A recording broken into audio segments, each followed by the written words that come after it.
salutations.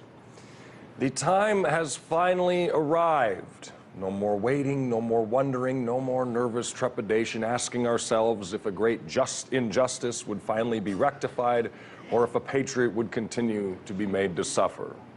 Well, not anymore. Ladies and gentlemen, Chelsea Manning is finally free.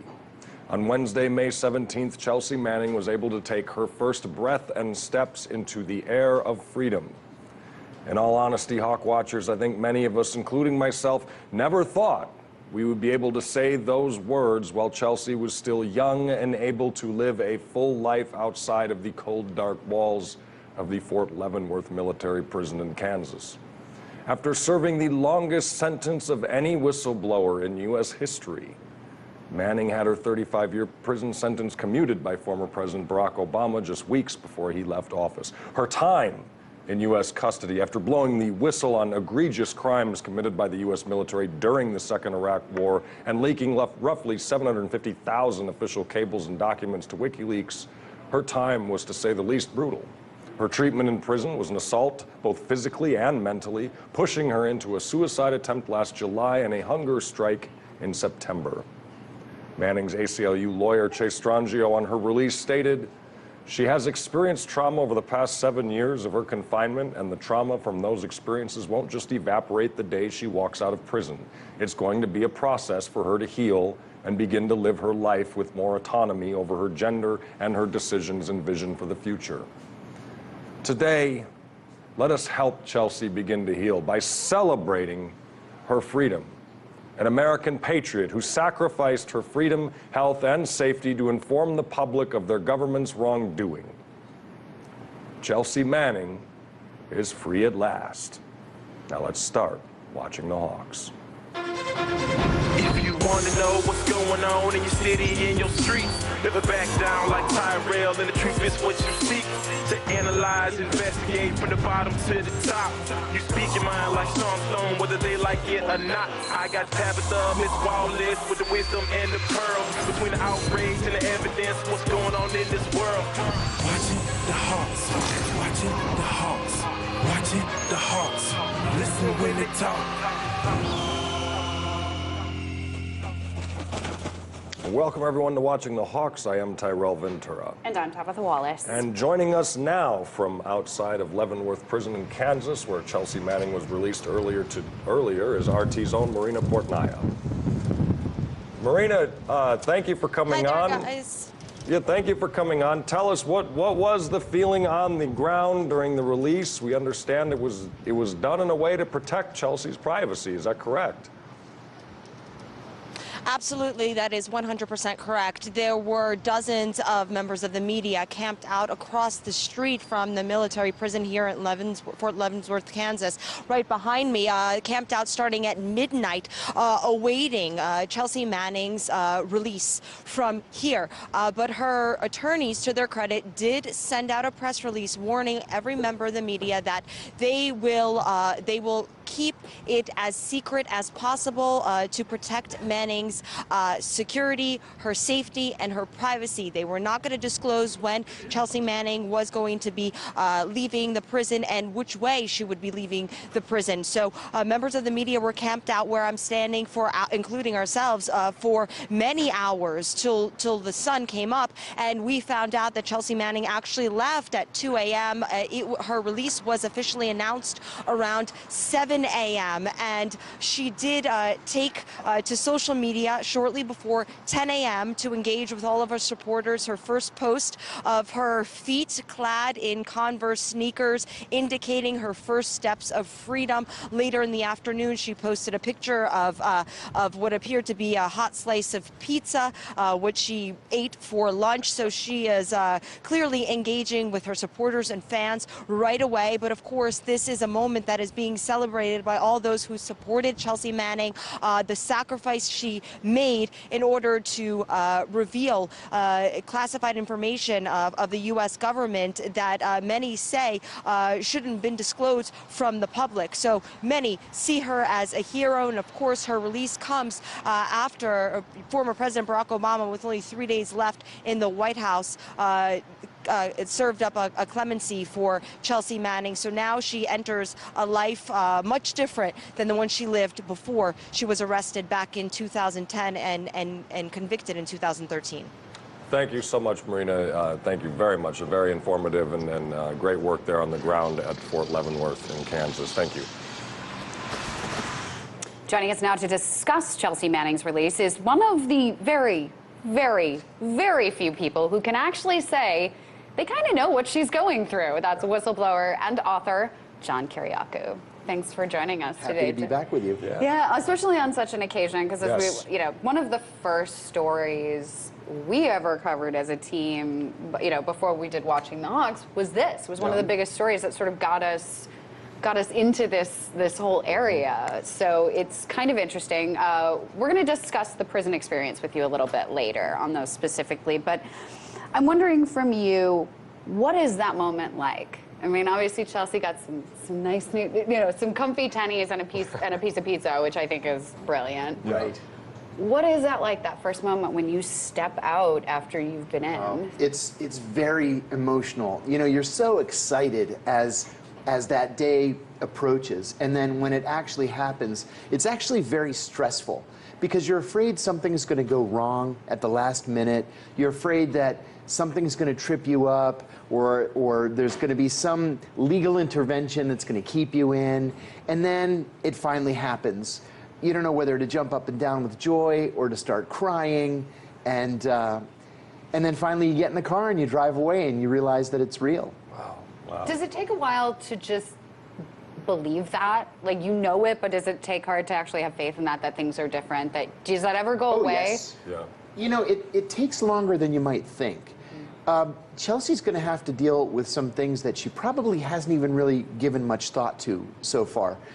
Even though this is a great day, this is a happy day, she's still going to have to deal with issues of depression, maybe issues of anger, and without a doubt, post-traumatic stress disorder. You can't just leave prison and step back into your life again. I thought that's what I could do, and that's just not how it works. Wow. It's interesting because there's still this kind of political maelstrom going on that she is now kind of stepping, whether voluntarily or not, she's stepping into, given the reasons, why she went to jail and her actions. Now, the argument of whether or not she's a hero is raging on. Chelsea Manning's attorney had this to say about the current Republican administration's stand on Ms. Manning. Let's take a listen. The administration can say whatever they want. The president has commuted her sentence. She's a hero, not a traitor. And she was found not guilty of the most serious crime in any event. So, I think that they're reacting without looking at any of the facts. What Chelsea did was expose human rights violations, war crimes, and things that the government should never have been doing in the first place, but that the public had a right to know. And they need to focus on that, and also focus on the fact that the Secretary of Defense at the time said that she didn't cause any damage. They're really overstating their case, and they're just wrong. I don't think the three of us sitting at this table would disagree with her lawyer's statements at all. But one thing that it is interesting to me is, do you think, and did this happen to you, will Manning's detractors, the political enemies, whether she wants them or not, do they kind of leave you alone after you get out? You've served time, and granted, you served your time. She, had her sentence commuted. Do they leave you alone? Do they let you alone, or do they continue to go after? Yeah, they actually do leave you alone, and not for altruistic reasons, but because they move on to the next person that they have decided to attack. In my case, they moved on to Ed Snowden, and they left me alone from when Ed Snowden first went public with his revelations. So I think they are going to leave Chelsea alone. They've said the terrible things that they want to say. It's all over. I want to add one thing, too, about Chelsea. I think she has a very, very bright future, not just because she's a whistleblower, not just because she spent more time in prison than any other whistleblower in American history, but because she's now a leader, whether she realizes it yet or not. She's a leader in the LGBTQ community, the trans community, and people are going to look to her for leadership and support. She's going to have a very, I think, successful career on the speaking circuit. I think that anything she writes is going to get published, and I think she has a very bright future. You know, I agree with you, but, you know, to me, I think I'd add is that I think that for a lot of us, you know, we also have to remember to give her the time she needs before we start asking her to jump into that leadership role. It's going to be there. I think you're exactly right. It's going to be there waiting for her, but I think we need to make sure that as supporters, let's not expect her to hit the radio, so, you know, hit the scene in a week. And in fact, many of the groups that support her wanted to throw a big welcome home party for her today, and she said, please know that she needs time to just quietly reintegrate, and I think that's really the smartest thing to do. Yeah, I think that's a sign of somebody who really has their head on straight, considering everything that she's been going through. And I want to sort of leave this conversation on her words. She'd given a statement to ABC News this morning of her words, and I want to leave everyone at home with these wise words of a very strong woman who's, you know, transcended so many things over the last few years. In Chelsea's words, quote, "I appreciate the wonderful support that I have received from so many across the world over these past years. As I rebuild my life, I remind myself not to relive the past. The past will always affect me, and I will keep that in mind while remembering that how it played out is only my starting point, not my final destination." And from those of us here at Watching the Hawks, Chelsea Manning, all you have to think about now is your future. The future made a little bit safer, a little more honest, and a whole lot more informed because of you. And I say much love to you, Chelsea, and we're here for you. Most definitely we are. All right, as we go to break, Hawk Watchers, don't forget to let us know what you think of the topics we've covered on Facebook and Twitter, and see our full shows at RT.com. Coming up, John Karioku stays with us here in the Hawks Nest to discuss his truly fascinating new book, Doing Time Like a Spy. You definitely don't want to miss this, so stay tuned to Watching the Hawks.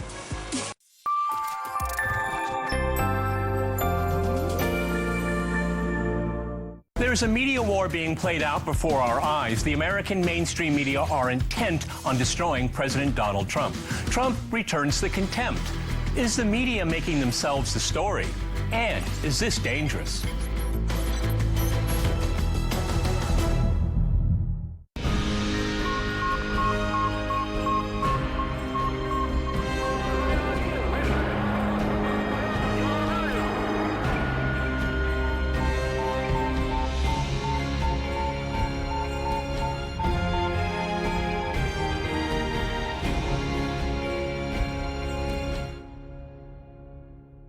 Здесь упал 5 апреля 1942 года самолет Алексея Петровича Моресева. Едем, вот, где упал самолет. И недалеко от самолета упал сам пилот. И он лыжами зацепился за кроны деревьев, ремни оторвало, и он с высоты, говорит, вот примерно, наверное, метров с 30, выбросил его из кабины, и он упал. Когда он попал в госпиталь, открываю глаза, так повернул голову, кровати стоят, тумбочка белая, а потом, говорит, глянул на ноги, а их там нет. Не один боевой вылет мы сделали, и я убедился, что он владеет самолетом лучше даже отдельных летчиков, которые с ногами.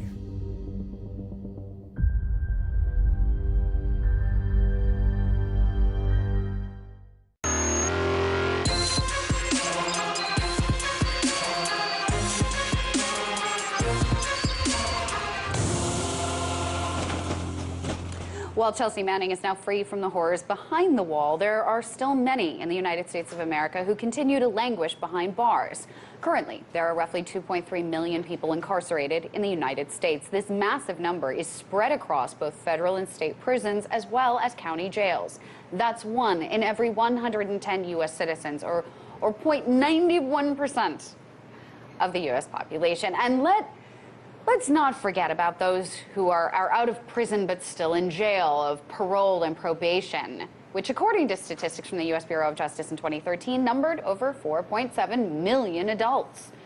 John Karioku has seen the prison industrial complex up close and personally. After blowing the whistle on the CIA's torture of al-Qaeda suspects, John was essentially forced to plead guilty to violating the Intelligence Identities Protection Act and served a 30-month prison sentence.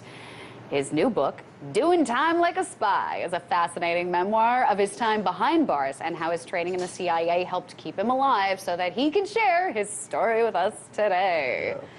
This is exciting. This is exciting for you. Yeah. It's the first It is exciting. It's very busy when you have a book come out. You find yourself traveling all over the place and interviews and readings, and it's really a lot of fun. And it's a good book to pick up, and clearly people have.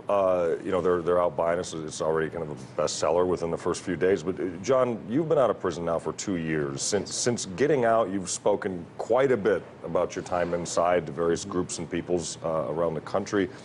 What have you found is the biggest misconception that people have about the prison system here in the United States? I think most Americans believe that everybody who's in prison deserves to be in prison. I found that to be ridiculous. To tell you the truth, before I got in trouble, I never even really thought about it. I didn't give 5 seconds to thought about the justice system, the prison reform, mandatory minimums. Never, the issues never occurred to me. But here in the United States, we have 5% of the world's population. We have 25% of the world's prison population. Tabitha mentioned some statistics in the introduction. If you look just at the African American community, 1 out of every 4 black men is either in jail, in prison, on parole, or on probation. I found, in my own firsthand experience, I found that our system is racist, it's xenophobic, and most frighteningly, it treats mental illness as a disciplinary problem and not as a medical problem. That's an interesting thing. But I feel like we got over that after the 1800s. Like, I feel like at the turn of the century, we realized that these kind of things are wrong. What were, I mean, what were your expectations going in? How were those changed? I mean, did you have expectations going in of what it was going to be like? Did you read all the books and prepare? I did. I read all the books. I watched MSNBC's prison shows at 11 o'clock at night, and I thought I knew what I was in for. I thought that because my judge had ordered that I be sent to a minimum security work camp. And at the minimum security camp, you're free to come and go as you please. There are no bars on the windows. There's no concertina wire. You have to promise not to abscond. So when I finally got there and turned myself in, the guard began leading me around the back of the actual prison. And I said, no, I'm supposed to be at the minimum security camp across the street. And he chortled and he said, not according to my paperwork, you're not. Wow. So I told myself, take it easy. There's nothing you can do. Just wait until you get a phone call. So it took me 5 days before I got access to a phone. I called my attorney. I said, hey, they put me in the actual prison with the murderers and the pedophiles. Yeah. What do I do? And he said, well, we could file a motion, but it'll be 2 years before we get a hearing. You're just going to have to tough it out. Wow. And so I had to tough it out. The reason I wrote this book is because I decided, when I realized this was going to be a lot harder than I thought it was going to be, I decided to rely and to fall back on my CIA training to make sure that I stayed safe and stayed at the top of the social heap. And so I used these 20 CIA life lessons to do that. What were some of these life lessons? Are those 20 lessons in the book? Because I need that book. The 20 lessons are in the book. Some of them were sort of tongue-in-cheek, like admit nothing, deny everything, make counter-accusations. At the CIA, we had that on coffee mugs and on T-shirts, and it was fun. In prison, that was for real. And that was one of the rules that I used against the guards. If they accuse you of something, you just turn it around and accuse them of exactly the same thing. And finally, they get so frustrated, they just leave you alone. Interesting. But then there were some important ones, like trust no one. Right. Or everyone is working for somebody. Or recruit spies to steal secrets, or anything else you need. There was one, it was very cynical, but it ended up being very important to me. And that was, if calm is not to your benefit, chaos is your friend. And so sometimes it served your own purposes to stir the pot a little bit and let others do your dirty work. Oh, that's interesting. Now, Remind me never to end up in prison with you. man, vicious, John, vicious. But that's good though. It's smart. like, I get the logic of that, especially in a situation that is life or death, as prison is. And I think a lot of people, it's easy to kind of, well, it's all orange is the new black. When Yes. it's not. No, it's not. It's rough. Now there's a myriad of problems and issues with the state of incarceration in the U.S. Overcrowding, unjust, uneven sentencing, the institutional racism that you spoke of. Where do we begin, John? What do you feel is that first domino that needs to be knocked over to truly reform this system? We have to do away with mandatory minimum sentencing. Philosophically, I understand what the original intent was. The original intent was that if two people in different parts of the country get convicted of the same crime and one gets 6 months and the other gets 15 years, that's unjust. Yeah. I got it. But what they did, and this really started at the beginning of the so-called war on drugs, the ill-advised war on drugs, is that instead of making the mandatory minimum the 6 months, they made it to 15 years. Right. And the prisons filled, Yeah. and they're still full to overcrowding. So mandatory minimums have to go. Another thing, and this really started at the end of the Carter administration, is that the Bureau of Prisons utterly did away with any kind of reform or education. A lot of Americans think that you go to prison and you learn a skill or a trade. It's just simply not true. Those training courses just don't exist. They haven't existed since the late 70s and the early 80s. Wow. So you go to prison, you waste years of your life, you get out, you haven't gotten a GED, you don't know how to read, you have no skills, you go right back to the same neighborhood that you left. The only thing you know how to do is sell drugs or commit crimes or whatever it is. Well, what do they think you're going to do? And that's why the recidivism rate is so high. And that's a good point too, because it's like when when you're using the tools that you were just talking about just to survive in prison, let's say you are that innocent person, let's say you are that person, small-time criminal or whatever, well, you can become a big-time criminal by the time you get out. In fact, I made a joke at a speech last night, and it's only sort of half of a joke. I mean, I'm a pretty well-educated person. I'm not somebody who is easily sucked into something. But in the short time that I was in prison, I learned how to manufacture methamphetamine. I learned how to set up a Ponzi scheme. I learned how to conduct mortgage fraud. I mean, this is all people talk about. Wow. I would love to have learned plumbing or something. Right, something useful. Yeah. Well, isn't that sort of when in speaking in your experience at the CIA, when we had, there were certain prisons overseas that became sort of, they were called like Al-Qaeda universities, and Yes. Is it the same thing that's happening? And why is the most basic reform, when it so clearly doesn't work anywhere? The probation system and parole system is terrible. I mean, that needs reform. Terrible. Yeah. You're putting someone out, as you said. There's nothing inside. There's nothing outside. You're just sort of thrown to the wolves. Do you think that having mandatory, mental health counseling for anybody and having maybe mandatory maximums on things, do you think? Oh my gosh, that's such a good idea, yes. All of our European allies have mandatory maximums. Right. Life in prison in most European countries really means 12, 15, or 17 years, Right. depending on the country. And during that period of time, there's rehabilitation that's taking place. Yes. And so the prison is preparing these people for life as productive members of society. We don't do that, not at all. So yeah, I think mandatory maximums are a good idea. I also think we should just completely do away with the whole minimum security work camp system.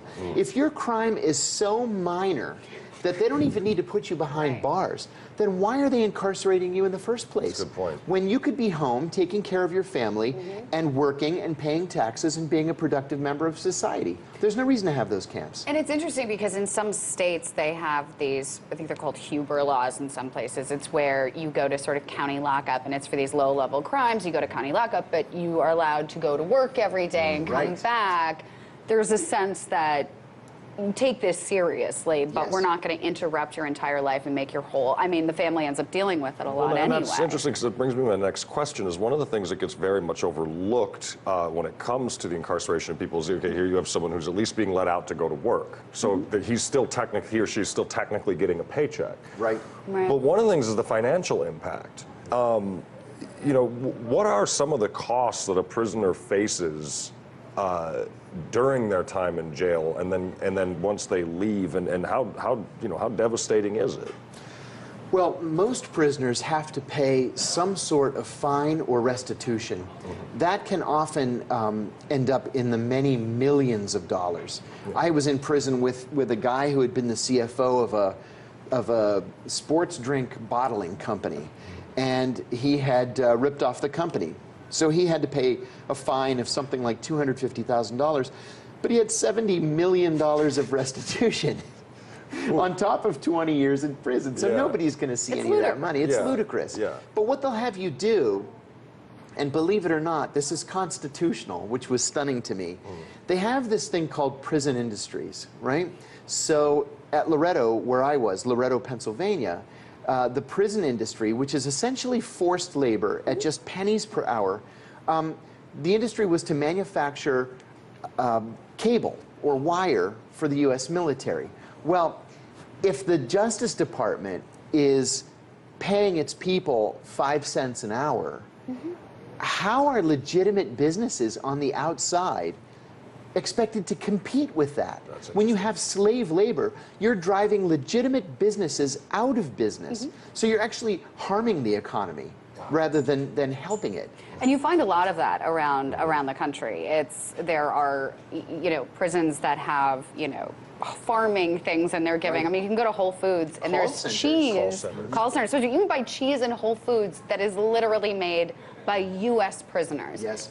And that's a whole idea that we just have to get past and completely reform that system, because it's not helping. To me, it's like, I get it. Like, if you want to give someone and you want to put someone to work in prison, but then actually pay them a wage that they can hold in a bank account to where then when they get out of prison, they say, oh, I have money in my hand, I can actually do something. That's an important point. And I'll tell you another thing that the Justice Department does, and there's a class action lawsuit against the Bureau of Prisons for this right now, is whenever a prisoner has money in his commissary account and he's finally released at the end of his sentence, instead of just giving you your money or giving you a government check, because the Bureau of Prisons is a governmental entity, they give you a debit card with these huge fees attached to it. You know, $4.50 every time you use it, $14 if you don't use it each month. And the fees are that high because the Bureau of Prisons gets a kickback from it. Oh, absolutely ridiculous. John, I could talk about this with you for hours, but definitely go check out the book, Doing Time Like a Spy. John, thank you so much for coming on today. Thanks so much for having me. Always a pleasure. Always great to see both of you. Thank you so much. Thank you. What would you say if I told you that planet Earth is kind of like a giant lava lamp? Well, folks, gird your loins, because planet Earth is kind of like a giant lava lamp, and it might make your compass go a little haywire soon. That's because there are areas on the top of the Earth's core, about 3,000 kilometers below your feet, filled with what scientists have dubbed blobs of molten rock that regularly rise and fall within the depths of the planet. See, these boiling blobs were discovered through research into destructive earthquakes around the world. The melted and dense rock behaves, because of its assumed chemical makeup, like the inside of a lava lamp, occasionally floating to the surface of the regions and cooling, then sinking back down into the Earth's core. And it's expected to cause quite a shift in our electromagnetic waves, which is much like one that happened 41,000 years ago. 41,000 years ago, when your compass would have naturally pointed south instead of north. See, it turns out that during the last ice age, there was a 250-year transition where the magnetic poles reversed their polarity. And scientists believe one of these transitions is happening right now. So watch your compass, because north will be south, up will be down, and lava lamps might come back into fashion. Oh boy, all right. Well, that is our show for you today. Remember, everyone, in this world, we're not told we're loved enough, so I tell you all, I love you. I am Tyrell Ventura. And I'm Tabitha Wallace. Keep on watching those Hawks, and have a great night, everybody.